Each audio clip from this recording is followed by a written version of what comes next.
kapag na-touch ka, okay lang, mag-accept ka ulit. Parang reunion lang. Bakit nag-accept ako ng maraming beses kay Jesus? Okay lang ba yun? Ito yung ibang mga tanong, syempre, kapag Kristiyano ka. Ilang beses ka na bang umaccept kay Jesus? Ako, hindi ko na mabilang. Let's have this acronym, ACCEPT, ACCEPT. So, let's have a quick introduction. Bakit nga ba nag-accept tayo ng maraming beses kay Jesus? Okay lang ba yun? Para bang may kasalanan tayo sa paulit-ulit na pag-accept sa Kanya? Let's start with letter A, assurance of salvation. Kapag tinanggap mo si Jesus, binibigyan Kanya ng kasiguraduhan ng kaligtasan. Sabi sa John 10:28-29, I give them eternal life and they shall never perish. No one will snatch them out of my hand. Parang insurance policy na walang expiration date. Siguradong kaligtasan mo kay Jesus. Pero minsan kailangan nating maramdaman muli ang assurance na to. Kaya nag-a-accept tayong muli. Kasi minsan parang pakiramdam natin syempre parang hindi ka ligtas kasi nakagawa ka na naman ng kasalanan, ganyan. So, minsan parang gusto mo ulit magkaroon ng assurance of salvation kaya ka tumatanggap ulit. Pero hindi kasalanan na tanggapin mo ulit si Jesus ng paulit-ulit. Okay?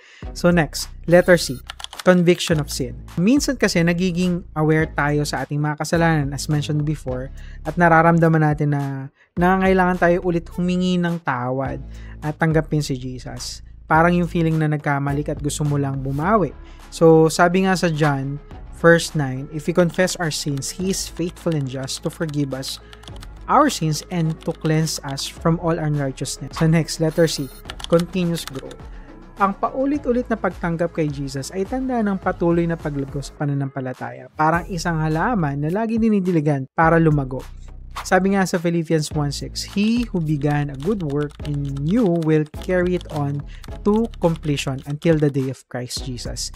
Kaya okay lang mag-accept ng maraming beses dahil ibig sabihin nun actually lumalago ka sa pananampalataya. So, baka tanong mo, paano lumalago sa pananampalataya? Kapag tumanggap ka, parang start ulit. Sagutin ko yan mamaya. So, letter E muna tayo. Emotional response. Minsan, ang pagtanggap kay Jesus ay nagiging emotional response sa mga pagkakataon na parang nararamdaman natin ang Kanyang presensya. So, parang yung feeling na nakaka-touch talaga. Sabi sa Romans 8:16, the Spirit Himself testify with our spirit that we are God's children. Kahit kapag na-touch ka, okay lang, mag-accept ka ulit. Parang reunion lang. Letter P, personal relationship. Ang paulit-ulit na pagtanggap kay Jesus ay nagpapakita ng ating personal na relationship sa Kanya. Parang isang relasyon na laging nire-reaffirm. Sabi nga sa John 15:5, I am the vine, you are the branches. If you remain in me and I in you, you will bear much fruit. Apart from me, you can do nothing. Kaya okay lang mag-accept ng maraming beses. Parang laging may renewal ng vows kung mag-asawa kayo. Okay? Letter T is testimony of faith. Ang paulit-ulit na pagtanggap kay Jesus ay isang testimonyo ng ating pananampalataya. Parang isang kwento na laging binabalikan at ibinabahagi. Sabi nga sa Revelations 12:11, they triumph over Him by the blood of the Lamb and by the word of their testimony. Kaya sa bawat pagtanggap mo kay Jesus, nagiging testimony mo ito sa iba.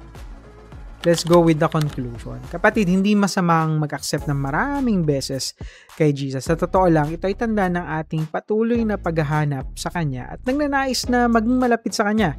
Katulad ng karamihan sa atin, katulad ko, okay, na laging bumabalik sa yakap ni Jesus, tayo rin ay patuloy na bumalik sa Kanya. Kaya, accept, okay, ACCEPT, okay natin si Jesus sa ating buhay, araw-araw sa bawat pagkakataon.